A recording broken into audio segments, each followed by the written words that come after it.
우리들이 잘 아는 것처럼 예수님께서 십자가에 달려 돌아가신 후 제자들은 두려웠습니다.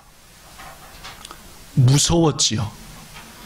여러분, 왜 제자들이 무섭고 두려웠나요? 다음은 우리 차례다라고 생각했기 때문입니다. 예수님을 잡아서 죽인 무리들이 우리들도 똑같이 할 거다라는 것이 두려웠습니다. 그래서 성경을 보면은 그들은 한 곳에 모여 숨어 있었지요. 모든 문들을 걸어 잠그고 말입니다.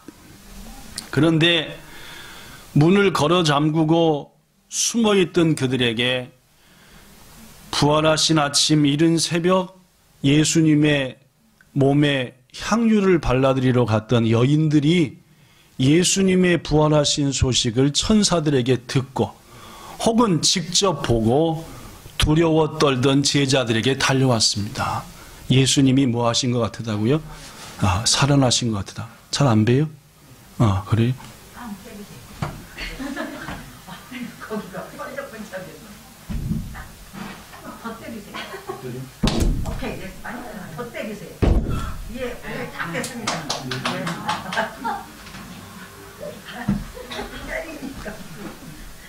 이제 잘 뵈세요? 네. 이게 참.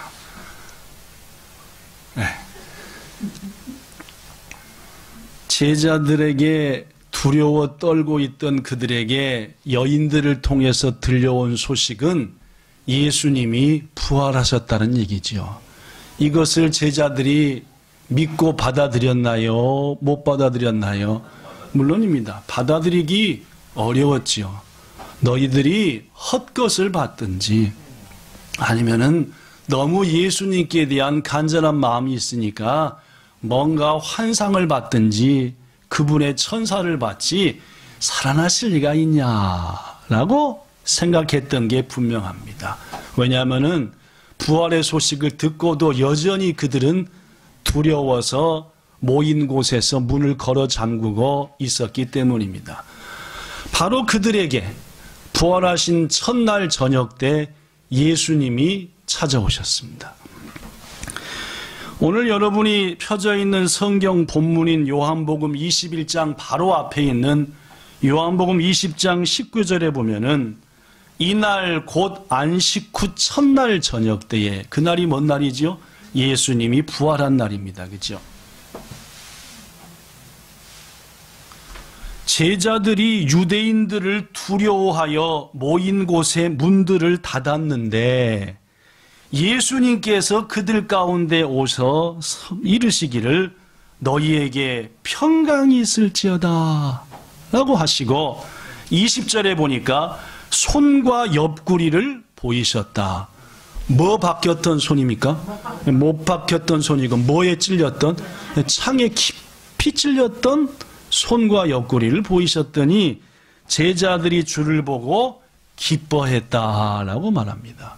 자, 그렇습니다. 두려움에 떨던 제자들을 직접 찾아오신 예수님은 자신의 모습을 직접 보여줌으로 제자들이 예수님의 부활을 믿고 평화를 얻기를 원하셨죠. 묻습니다. 이 예수님의 한 번 방문에 제자들은 금방 평화를 얻고 용기를 얻고 두려움을 이겼을까요? 그러지 못했을까요? 네, 권사님은 대답하셨는데 다른 분들은 긴가민가 하신 것 같기도 하고요. 자, 요한복음 20장 26절과 27절은 이런 말씀이 있습니다. 26절, 여드레를 지나서. 이 여드레는 언제로부터 여드레일까요? 물론입니다. 부활하신 날 저녁 때에 예수님이 제자를 찾아오신 그때로부터 자그마치 8일이 지났습니다.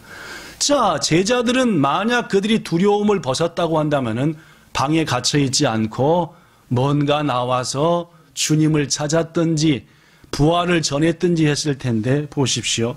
26절, 여드레를 지나서 제자들이 다시 집안에 있을 때에 도마도 함께 있고 문들이 닫혔는데, 무슨 말씀인지 아시겠죠? 요한은 똑같이 8일 전의 모습과 똑같다는 모습을 기록합니다. 다만 차이는 그때는 도마가 없었고 지금은 도마가 있고 칼도만 아니죠? 칼도만 아닙니다. 그렇죠?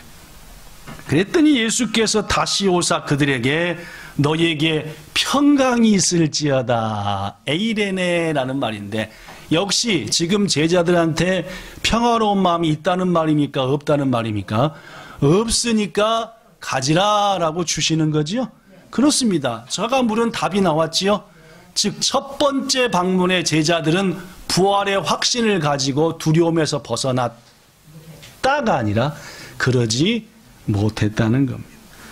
더구나 도마에게 말하지요. 27절에 네 손가락을 내밀어서 내 손을 좀 보고 만져보고 네 손을 내밀어서 내 옆구리에다가 좀 넣어봐라. 여러분 처음에는 8일 전에는 뭐 하기만 하셨지요? 보여주기만요. 지금은 뭐라고 하십니까? 아예 만져보고 넣어봐라 라고 말씀하지요. 그 정도로 아직 제자들은 부활에 대해서 믿지도 못했고 어안이 벙벙한 상태였습니다. 그리고 말하기를 예수님께서 믿음 없는 자가 되지 말고 믿는 자가 되라 라고 말씀하셨죠. 뭐를요? 부활을요. 그렇죠. 부활을 믿는 자가 되라 했습니다. 이렇게 두 번이나 제자들을 똑같은 장소에서 만나주신 예수님은 그들에게 평강과 그리고 두려움으로부터 벗어나는 말씀과 부활을 증명시키신 것만이 아니었습니다. 뭐도 하셨느냐? 곧바로 이어지는 요한복음 20장 21절에 보면은 예수께서 또 이르시되 너희에게 평강이 있을지어다. 예, 평강이란 말이 벌써 8일 동안 몇 번 나옵니까? 서도 평강이 없는 겁니다. 지금 그죠? 예, 예수님이 평강이 있을지어다 해도 평강이 없을 정도로 제자들의 마음은 상당히 두렵고 이라이라하고 온갖 마음들이 겹쳐 있는 거죠. 예수님이 말씀하셨는데도 평강이 안 찾아왔으니까 말입니다. 그죠? 그리고 그러한 아직 두려운 그들에게 뭐라고 말씀하셨느냐? 아버지께서 나를 보내신 것 같이 나도 너희를 보낸다 했습니다. 성부 하나님이 성자 하나님을 왜 세상에 보냈습니까? 그렇죠. 십자가 달려 죽으라고 보낸 거 아시죠? 그것이 하나님이 정한 우리를 구원하시는 방법이니까 말입니다. 그런 것처럼 나도 너희를 보내노라 하는 말은 예수님께서 제자들에게 지금 뭘 하는 겁니까? 너희도 나처럼 십자가 지고 복음을 위해서 죽으라라는 말이죠. 그런 말입니다. 그죠? 하나님이 나를 보낸 것처럼 나도 똑같은 이유로 똑같은 길을 걸으라고 너희를 보낸다. 아직 뭐하지만 두렵기도 하고 연약하기도 하고 더구나 뭘 못 믿는? 부활을 못 믿는 그들에게. 그리고 이 말씀을 하신 다음에 22절에 보니까 숨을 내쉬며 이르시되 이 숨이 한숨인지 아니면은 안타까이 여기는 숨인지 아니면은 말씀을 하시기 위해서 한번 한 다음에 그 말씀을 하신 건지는 모르겠습니다. 그렇죠? 안타까워서인지 한심해서든지 아니면은 숨을 확 몰아넣으신 다음에 성령을 받으라 라고 말씀했거든요. 뭔지는 모르겠어요. 우리가 느끼는 대로 받으면 되겠습니다. 예수님의 마음이 어떤지는 예수님만 이 대목에서는 아실 테니까. 그렇습니다. 아마도 성령을 받으라 하신 이유는 지금 너희들의 모습이 참 연약하구나. 사명을 향해 복음을 위해 나가야 될 텐데 고로 성령을 받아서 그 힘으로 감당해라 라고 말씀했을 겁니다. 자, 이 대목에서 한 번 더 묻지요. 여러분, 부활하신 예수님이 이렇듯 두 번이나 만나 자신의 몸도 직접 만지게 하시고 더구나 평강도 세 번이나 선포하시고 더구나 사명까지 주셨고 성령까지 주셨으면은 자, 이제 제자들은 어디에서 무엇을 해야 합니까? 입장을 딱 바꾸는 거예요. 여러분과 저가 제자라고 생각해봐요. 믿음 연약한 우리들, 두려운 우리들에게 오셔가지고 두 번이나 증명해 보이시고 평화도 주셨고 사명도 주셨어요. 자, 그렇다면 우리는 2000년 전의 제자들은 어디에서 뭘 해야 됩니까? 그렇죠? 부활의 소식이 필요한 자들이 있는 곳에서 예수님의 부활을 전하는 게 맞는 거죠? 그 제가 보기에는 여러분이 봐도 제가 봐도 그렇습니다. 그죠? 왜냐하면 분명히 용기도 주시고 성령도 주시고 사명도 주셨으니까. 자, 묻습니다. 그러면 제자들은 사명을 감당하고 부활을 전했나요? 그렇죠. 권사님 말씀이 맞는 거. 아직 안 전했습니다. 나중에 전한 건 압니다. 그죠? 나중에 전한 건데 아직은 안 한 것 같아요. 그죠? 안전아, 어디 갔습니까? 오늘 본문을 기억하시는 분들, 아까 제가 잔또 좀 빠르게 읽었지만 기억하시는 분들은 아시다시피 물론입니다. 그들은 고기 잡으러 갔습니다. 어디로요? 네, 디베랴 호수인데 실은 디베랴 호수의 다른 명칭은 뭡니까? 갈릴리 호수고 갈릴리 바다입니다. 예수님이 두 번 찾아왔던 게 예루살렘의 다락방입니까? 갈릴리 다락방입니까? 물론입니다. 예루살렘 다락방입니다. 그렇죠? 예. 예루살렘 다락방. 그런데 지금 그들은 어디에 있느냐? 오늘 본문은 그들은 예루살렘에 있지도 않았고 예수님의 복음을 전하는 자리에 있지도 않았습니다. 그들은 뭐 하고 있었을까요? 자, 본문 보지요. 본문 2절에 보면은 시몬 베드로, 도마, 나다나엘, 세베대의 아들들 누굽니까? 야고보와 요한입니다. 그렇죠? 예. 야고보와 요한. 그리고 이름을 밝히지 않은 두 제자. 최소한 몇 명입니까? 7명입니다. 그러면 쉬어볼까요? 베드로, 도마, 나다나엘, 야고보, 요한, 제자 둘. 몇 명입니까? 7명입니다. 그렇죠? 최소한 12 중에 7명. 일단 하나는 가룟유다는 뭐 했으니까? 뭐 죽었으니까 자기 스스로 회개하지도 않고, 그죠? 11명 중에 7명이니까 대다수 제자들은 지금 갈릴리에 있는 겁니다. 왜 갈릴리에 있습니까? 자기들의 고향이거든요. 예, 고향입니다. 예, 자기들이 살던 곳. 더구나 3절에 보십시오. 시몬 베드로가 나는 물고기 잡으러 가노라. 여러분, 실은 이 말씀의 의미를 좀 더 이해하기 쉬우려면 한 글자만 더 넣으면 됩니다. 나 자르면 돼요. 나. 무슨 말이냐? 나는 물고기나 잡으러 갈래? 라는 말입니다. 그러면 훨씬 더 느낌이 오지요? 지금 베드로나 제자들이 뭔가 사명에 불타 있습니까? 아닙니까? 아닙니다. 그죠? 예, 아닙니다. 난또까 두려움 자리에서 문을 열고 자기들의 고향 땅까지 오기는 했지만은 이분들이 지금 이 상황에서 뭘 할까? 뭐 그런 거기보다는 상당히 뭔가 의미 없어 보이는, 그저 지치기도 하고 힘들어서 놀랍기도 해서 펑 잃고 있는, 넋을 잃고 있는 그런 모습으로 더 느껴진다는 거죠. 그렇습니다. 왜 베드로와 야고보와 요한을 포함한 대부분의 예수님의 제자들은 사명의 자리인 예루살렘에 있지 않고 고향의 자리로, 고향 갈릴리로 돌아가고 말았을까요? 더구나 부활하신 후 40일 만에 예수님은 승천하십니다. 감람산이라고 하는 곳에서요. 감람산은 예루살렘 쪽에 있게요? 갈릴리 쪽에 있게요? 그러면 예루살렘 쪽에 있습니다. 그러면 40일 후에는 어떻게 하든지 이들이 어디에 있어야 될 것 같은데? 예루살렘에 있어야 될 것 같은데 여하튼 이들은 최소한 8일째까지는 어디 있었고, 그리고 8일째까지는 예루살렘에 있었고, 그로부터 몇 날이 거친지는 모르겠지만은 지금은 갈릴리에 있는 것이고, 그리고 분명한 것은 그들은 다시 예루살렘으로 오는 것은 기정사실인데, 분명한 것은 뭐하러 갈릴리에 내려갔냐는 말입니다. 더구나 예수님께서 승천하실 때 말씀하기를 사도행전 1장 4절에 예루살렘을 떠나지 말고 내가 약속한 것을 기다리라. 약속한 것이 뭐들은가요? 성령을 기다리라 라고 말씀. 그렇습니다. 내려갈 이유가 없어 보인다는 말이죠. 그래서 많은 성경학자들은 이 대목에서 왜 제자들은 갈릴리에 내려가 버리고 말았을까? 이유에 대해서 생각해 보는 겁니다. 첫째 이유. 시작. 제자들이 안 나왔구나, 그렇죠? 시작. 제자들이 예수님의 죽음에 너무나 큰 충격을 받아서 갈릴리로 낙향했다는 설명. 사실 우리는 너무나 큰 충격을 받으면은 말도 버벅거리고 이게 행동도 컨트롤이 안 됩니다. 그죠?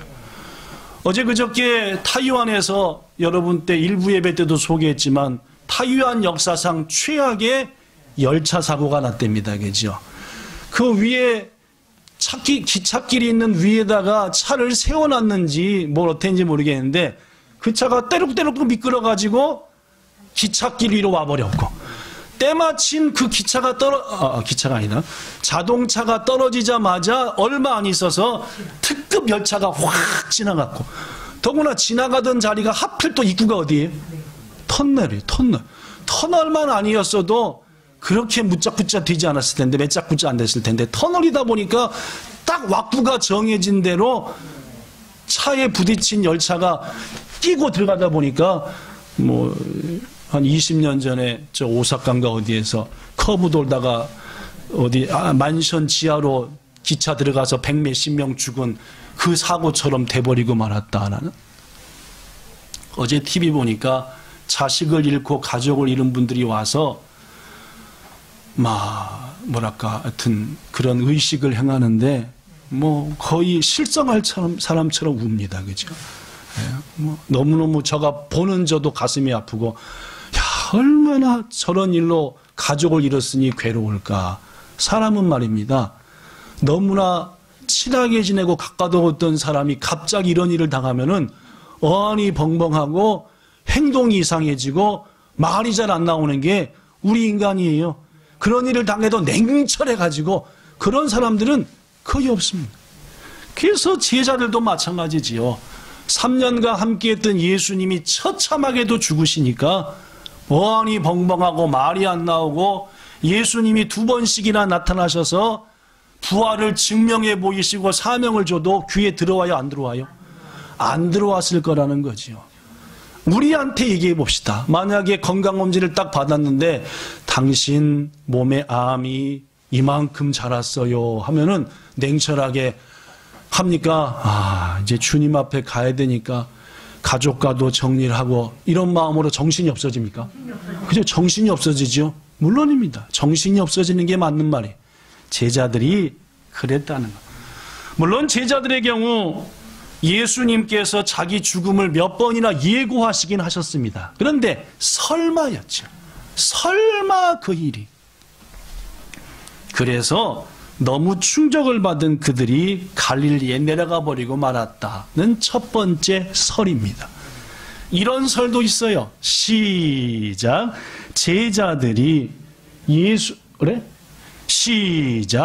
제자들이 예수님의 부활에 너무나 큰 충격을 받아서 갈릴리로 낙향했다는. 여러분 죽음도 충격이지만은 왜냐면 너무 처참하게 죽으셨으니까. 그분이 살아서 내 앞에 왔다 갔다 한다? 금방 믿겨져요? 안 믿겨져요? 막 우리 눈을 어떻게 해요? 까봤다 덮었다 까봤다 덮었다 그러는 거예요. 예수님은 물론 마태복음 16장 21절 이하에 보면은 몇 번이나 고난당하기 전부터 죽을 거다, 부활할 거다 말씀하셨습니다. 생각나요, 안 나요, 제자들이? 안 생각나는 거예요.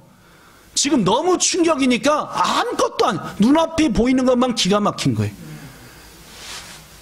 일본의 유명한 코미디언 시무라 켄상이라고 하는 그 아저씨가 작년 요맘때 딱 코로나 바이러스로 돌아가셨잖아요, 그죠? 좀 있다가 또 유명한 여자 배우가 한국의 김혜자 같은 그런 분이 또 돌아가시고 해가지고 막 작년 요맘때 막 온 일본이 난리가 안 났습니까? 그죠? 그런데 말입니다. 지금 이 순간 시무라 겐상이 진표 집사님 뒤에 있는 문을 쫙 열고 딱 들어온다고 합시다. 그럼 우리는 시무라 겐이 부활했네 라고 합니까? 참 닮은 것도 있네 라고 합니까? 우리는 온갖 우리의 지식을 다 동원해서 부활을 뭐합니까? 부정합니다. 아이 자식들 매스컴이 짜고 시무라 안 죽었는데 죽었다고 했구만 한다든지, 그지요? 아니면은 아유, 저 시무라 깬 엄마한테 숨겨둔 아들이 하나 더 있었구만. 저 딱 닮았네. 라든지 온갖 방법을 동원해서 우리들은 부활을 믿어요, 안 믿어요? 안 믿는다니까요. 제자들도 답은 그랬을 겁니다. 아무리 부활 얘기를 했고 아무리 얘기를 했어도 예수님이 직접 나타나서 만져봐 하더라도 안 믿어지는 걸 어떻게 하겠어요? 믿어졌겠어요? 우리가 베드로 대신해서 베드로 빼놓고 우리가 거기 들어갔다고 칩시다. 석광 집사님 확 믿어질 것 같아요. 우리는 벌써 석광 집사님 나이 되도록 수없이 부활 얘기를 들었으니까 전 믿어집니다 라고 할지 모르지만은 나까나까 쉽지 않은 일이다 라는 말이에요. 더구나 예수님의 제자 도마의 말을 들어보십시오. 내가 그의 손에 못자국을 보며 내 손가락을 그 못자국에 넣으며 내 손을 그 옆구리에 안 넣어보고는 못 믿겠어! 라고 했다는 것은 예수님이 2번이나 제자들에게 나타나셨지만 제자들에게 부활이란 너무너무 거대하고 놀라운 일이어서 좀처럼 쉽게 받아들일 수 없었다는 것이요. 이 2가지 주장, 즉 왜 갈릴리 갔냐? 너무 죽음에 충격받아서, 너무 부활에 충격받아서 이 2가지 중 어떤 게 더 답일 것 같습니까? 예, 2개 다 답이 아닙니다. 그죠? 2개 다 답이 아니지요. 이미 제가 물을 때부터 여러분 중에서는 답을 알고 있는 분이 계실 겁니다. 왜냐하면은 성경을 읽으셨던 분들은요. 성경을 열심히 읽은 분들은 이미 목사님 왜 답도 아닌 것 같고 2가지 이렇게 장황하게 늘어놓으세요? 라고 생각하셔야 우리 본향교회 성도들의 성경 지식이 시간대 그죠? 자, 2개 다 답이 아니다. 그러면 답은 어디에 있느냐? 지금부터 읽는 성경에 있습니다. 마태복음 28장 5절부터 7절. 막달라 마리아가 예수님을 만나는 장면입니다. 예수님의 부활을 전한 천사를 만난다는 게 더 맞겠네. 그 후에 예수를 만나고요. 자, 읽습니다. 천사가 여자들에게 말하되, 막달라 마리아와 요한나와 다른 여자들에게 말하기를 두려워 말고 무서워 말라. 십자가에 못 박힌 예수를 너희가 찾는 줄은 안다. 그는 안 계신다. 그가 말씀한 대로 뭐 했다? 살아나셨다. 와서 그가 누우셨던 곳 확인해봐라. 그 다음에 말이 중요합니다. 답이 나오거들랑요. 시작. 또 빨리 가서 그의 제자들에게 이르되 그가 죽은 자 가운데서 다시 살아나셨고 너희보다 먼저 갈릴리로 가시나니 거기서 너희가 배우리라 하라. 답이 나왔습니다. 제자들은 자기들의 뜻대로 갈릴리 간 것은 아니었습니다. 누구 뜻이었습니까? 예수님의 뜻이었죠. 이러려면 진작에 말씀하죠. 이렇게 뺑글 돌렸다 얘기하십니까? 왜냐하면 2가지 이유에 대한 얘기를 지금부터 좀 해야 되니까 좀 돌다 온 겁니다. 물론입니다. 제자들이 말입니다. 갈릴리에 가 있었던 것은 예수님께서 여인들을 통해서 천사에게 천사를 통해서 여인에게 그들에게 말씀했기 때문입니다. 갈릴리로 가라. 거기서 또 나를 보리라 라고 말씀. 그렇습니다, 여러분. 예수님께서 갈릴리로 가라 했기에 그들은 사명도 뒤로 놔두고 일단 모든 것도 놔두고 갈릴리로 간 겁니다. 그럼 우린 지금부터 이 얘기를 해야 됩니다. 그렇다면 이제 곧 승천하실 그분께서 왜 제자들을 와자 어디로? 갈릴리로 데리고 가셨냐는 말이죠. 이유가 있을 거 아닙니까? 그죠? 그게 오늘 부활주의를 맞아 여러분에게 하고 싶은 유일한 메시지입니다. 예수님은 왜 제자들을 갈릴리로 보내셨는가라는 얘기죠. 거기서 예수님이 뭘 했는지를 보면은, 예수님이 제자들에게 뭘 했는지를 보면은 이유가 나오는 겁니다. 이런 이유 때문에 예수님이 갈릴리로 제자를 보내셨구나. 뭔 말씀 아시겠죠? 그죠? 피곤하신 분들 이렇게 눈꺼부터 이렇게 하시고요. 이렇게 하시고. 이게 뭐라고 하더라? 이걸 뭐라고 하더라? 손으로 머리를 치는 것을 뭐라고 하던데, 이게 그렇게 건강에 좋다면서요? 이렇게 하는 거. 해보세요. 왜 안 하세요? 아, 머리 스타일 흐트러질까 봐 안 하세요?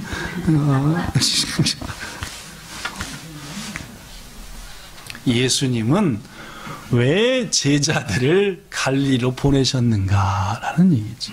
지금부터 그 말씀을 드리고 말씀을 마치겠습니다. 앞서 말씀드린 것처럼 제자들에게 있어서 부활은 믿어지지 않았습니다. 예수님이 수없이 말씀했지만 부활이라고 하는 것은 그들이 어려서부터 배운 대로 먼 훗날, 내가 죽은 다음에 한참 더 지난 다음 먼 훗날 이루어지는 게 뭐다? 부활이라고 생각했어요. 사람은 한번 자기 머릿속에 들어온 것을 나까나까 안 바꿉니다. 제자들도 마찬가지. 그렇게 예수님이 부활 얘기했어도 제자들은 부활은 먼 훗날에 이루어지는. 마르다도 그랬잖아요. 예? 네가 부활이요 생명을 믿느냐? 믿기는 믿는데요 나중에 되리라고 믿습니다. 사람들은 그러는 거거든요. 그런데 말입니다. 그 부활이 자신들의 눈앞에서 이루어진 현실이 되었습니다. 믿겨져요? 안 믿겨져요? 안 믿겨지긴 한데 믿기도 해야 될 것 같기도 합니다. 이런 걸 도마도이하다 하지요. 이러기도 하고 이게 좀 당황스럽기도 하고 뭔가 좀 이상하고. 사랑하는 여러분, 예수님께서 여전히 부활을 믿지 못하는 제자들의 믿음과 마음을 아시나요? 모르시나요? 아시나요입니다. 예수님이시니까요. 그렇습니다. 그래서 예수님께서는 지난 3년간 예수님과 제자들이 평안하게 지냈던, 동고동락하며 지냈던 어디로 그들을 초대한 겁니까? 갈릴리로요. 그렇습니다.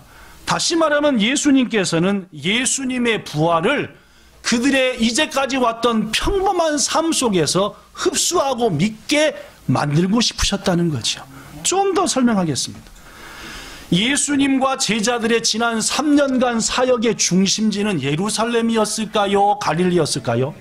물론입니다. 여러분이 아시는 대로 예수님은 명절 때나 특별한 때만 예루살렘에 올라가셨다가 금방 내려오셔서 다시 어디 가십니까? 갈릴리였어요. 예수님의 사역지, 제자들과 3년간 동고동락했던 주 지역은 거의가 다 갈릴리 호수 중심이었어요.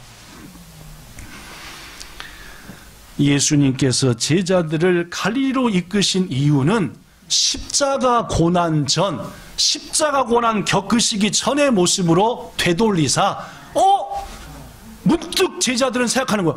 그래, 2개월 전에 그 모습과 똑같으네. 우리가 지금 고기도 잡고 예수님과 함께 밥도 먹고 예수님이 천국 말씀 가르쳐주고 똑같으네. 즉 몇 개월 전에 지난 3년간 계속 경험했던 일을 예수님의 고난과 부활이 지난 지금도 똑같이 뭐 하는 거예요? 경험시켜 줌으로 해서 예수님은 진짜로 부활하셨네 라는 것을 믿게 하시기 위함이었다는 말입니다. 그래서 예수님은 그들과 함께 뭐도 하셨습니까? 식사하셨습니다. 본문 12절에 보니까 항상 그랬던 것처럼 예수님께서 다만히 그런 것 같습니다. 얘들아 밥 먹자. 오늘 본문 12절입니다. 오늘 설교의 제목이기도 하지요. 뭡니까? 와서 아침밥 먹어라. 지난 몇 개월은 기억하기도 싫은 일이에요. 생각조차 그게 꿈이었으면 좋겠어요. 지난 며칠이. 지금이 현실이었으면 좋겠어요. 아침밥 먹어라. 불과 얼마 전에 듣던 그 음성이에요. 그 분위기 그대로예요. 예수님은 바로 그 분위기 그대로 그 자리에서 내가 너희들 부활했잖아. 3년간 같이 했던 그 모습 그대로 너희와 지금 밥 먹고 있잖아. 내가 오늘은 너희를 위해서 생선도 굽잖아 하면서 이쯤 오고 아침밥 먹자. 마치 돌아가신 어머니가 말입니다. 내 귀에서 주님아 아침밥 먹고 일 가야지 쟁쟁쟁쟁 하는 것처럼 말입니다. 그죠? 똑같지만 사랑하는 여러분, 제자들은 이러한 예수님의 따뜻한 배려를 통해서 예수님의 부활을 서서히 받아들였습니다. 서서히. 그래서 본문 12절에 보니까 예수께서 와서 아침밥 먹으라 하시니 제자들이 누구를 알았대요? 유령이라고 생각한 거예요? 천사라고 생각한 겁니까? 아닙니다. 이제야 또 그분은 예수님 맞네. 항상 3년간 함께했던 그분 맞구만. 알았으므로 당신 누구세요? 예수님이랑 같이 계셨던 천사님이세요? 라고 물어보지 않았다. 모두 다 그분이 부활하신 예수님인 것을 알았다. 제자들은 한 걸음 더 나아가서 부활하신 주님이 말씀하십니다. 내가 세상 끝날까지 너희와 항상 함께 있으리라. 는 말씀의 의미도 알게 되었죠. 그래서 그들은 이제부터 어디를 가는 겁니까? 예수님 뜻대로 십자가의 길, 죽음의 길, 고난의 길. 아버지가 나를 보낸 것처럼 나도 너희를 보내노라 한 그 길로 비로소 누구와 함께? 예수님과 함께. 비록 승천하셨지만 그분은 약속대로 나와 지금 함께 하시니까 같다라는 말입니다. 말씀을 마칩니다. 사랑하는 여러분, 예수님의 부활은 기독교 신앙의 핵심입니다. 우리의 가장 큰 소망입니다. 그럼에도 불구하고 참으로 많은 신자들은 예수님의 부활을 뭐라고 생각합니까? 먼 옛날에 있었던 한 기적. 나는 그냥 예수가 부활했다는 사실만 뭐 하면 돼요? 믿도매로 인정만 하면 되는 거라. 예수님의 부활은 먼 옛날에 있었던 그저 1년에 한 번씩 기념하는 날. 그러니까 여러분과 저한테 부활하신 주님에 대한 감격이 충만합니까? 못합니까? 안 충만. 먼 옛날의 일이.